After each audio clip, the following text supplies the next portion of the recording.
Place à l'actualité, près de chez vous, en ce mardi 16 avril. Bienvenue si vous nous rejoignez. On va faire le tour de l'actualité près de chez vous, sur le littoral. Et on va revenir sur ce déplacement, celui de la ministre des Transports. C'était hier sur le littoral, une visite sur le thème des enjeux de la mobilité en région des Hauts-de-France. Elisabeth Borne a effectué un passage éclair en mairie de Dunkerque pour une réunion avec le préfet, les maires de Boulogne et de Dunkerque, ainsi que des représentants de la SNCF pour évoquer les nouveaux horaires de train. La ministre s'est ensuite rendue sur la nouvelle digue dans le port de Dunkerque qui permet de lutter contre la submersion marine. Et puis le déplacement sur le littoral s'est poursuivi à Calais sur le thème de l'installation d'un comité de coordination interportuaire de l'axe nord.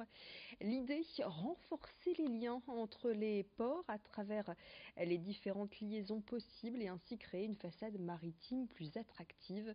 Un projet indispensable selon le maire de Boulogne, Frédéric Cuvillier, également ancien ministre des Transports. Nous avons la nécessité de mettre en lien le fluvial, le futur canal Seine-Nord-Europe, qu'il faut connecter, c'est mon combat de tous les jours et de tout temps, connecter le canal Seine-Nord-Europe à sa façade littorale, maritime. C'est optimiser le maillage ferroviaire, tous nos ports, plus ou moins correctement, mais tous nos ports sont reliés au ferroviaire. Et jamais le fret ferroviaire, et notamment au départ des ports maritimes, n'a été aussi faible. Et on voit pourtant que nous avons des réussites, Calais-le-Boulou, des autoroutes ferroviaires, mais les logiques d'autoroutes maritimes, d'autoroutes ferroviaires doivent converger, et nous devons regarder la logique des flux et offrir les meilleurs modes de logistique et de transport.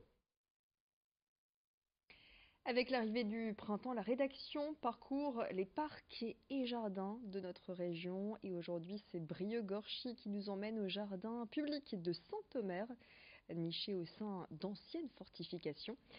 C'est le poumon vert de la ville et les habitants aiment s'y détendre dès que les beaux jours arrivent.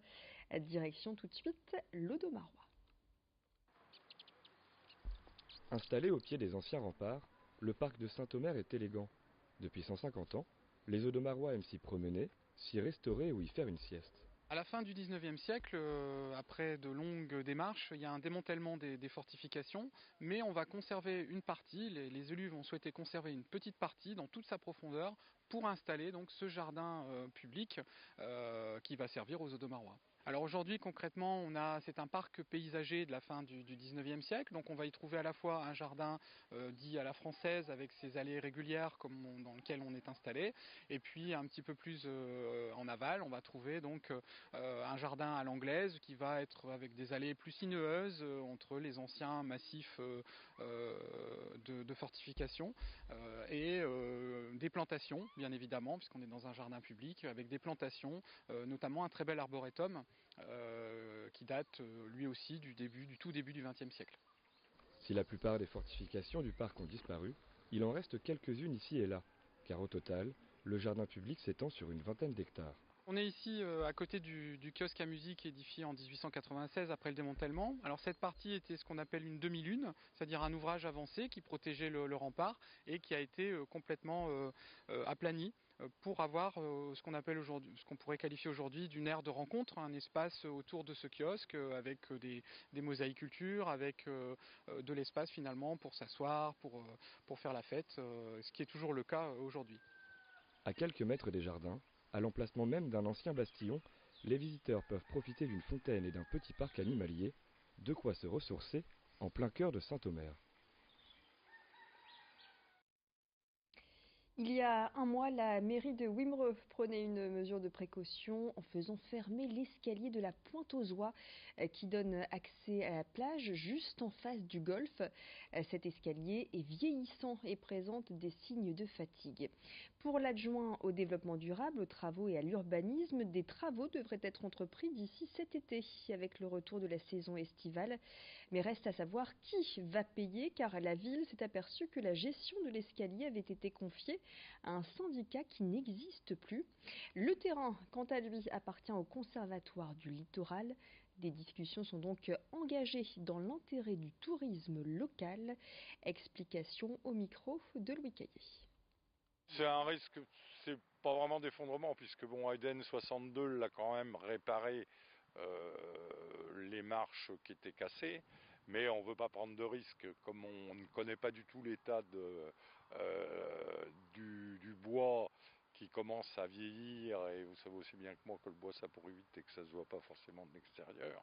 Donc ce qu'on veut, c'est vraiment refaire quelque chose de correct. Et surtout, quelque chose de sécurisé. Bah, l'accès, il est normal, hein, c'est l'ancien accès qu'il y avait, hein, donc qui est là-bas. Et on va directement sur la plage de la Pointe-aux-Oies. Hein. Donc il n'y a pas de gêne. La seule grosse gêne, c'est vraiment pour les mouliers, puisque eux remontaient avec leurs moules, leurs sacs de moules par l'escalier. Et puis on va rester à Wimereux après les distributeurs de légumes ou encore de pain. Voici les distributeurs en parapharmacie. C'est une pharmacie de Wimereux qui en prend l'initiative. Couches pour bébés, crème apaisante, préservatifs, protection hygiénique ou encore lait en poudre et pansements.